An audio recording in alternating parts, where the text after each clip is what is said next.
نبی کریم صلی اللہ علیہ وآلہ وسلم نے فرمایا، بے شک اللہ نرمی کرنے والا ہے اور ہر کام میں نرمی پسند فرماتا ہے۔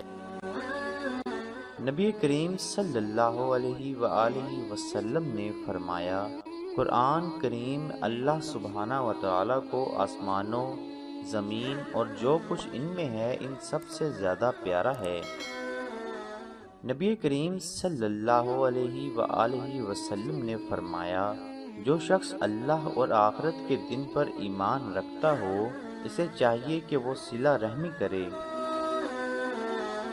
نبی کریم صلی اللہ علیہ وآلہ وسلم نے فرمایا، جو مومن کسی بھوکے کو کھانا کھلائے گا اللہ اسے روز قیامت جنت کے پھل کھلائے گا۔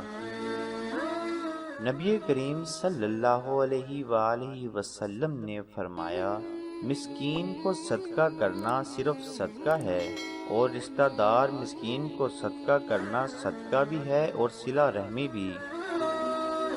نبی کریم صلی اللہ علیہ وآلہ وسلم نے فرمایا، سال میں حرمت والے 4 مہینے ہیں، ذوالقعدہ، ذوالحج، محرم اور رجب۔ نبی کریم صلی اللہ علیہ وآلہ وسلم نے فرمایا، محرم اللہ کا مہینہ ہے، اس میں ایک ایسا دن ہے جس میں اللہ نے ایک قوم کی توبہ قبول فرمائی اور آئندہ بھی ایک قوم کی توبہ اس دن قبول فرمائے گا۔ نبی کریم صلی اللہ علیہ وآلہ وسلم نے فرمایا، صدقہ مال کو کم نہیں کرتا اور معاف کر دینے سے اللہ بندے کی عزت بڑھاتا ہے۔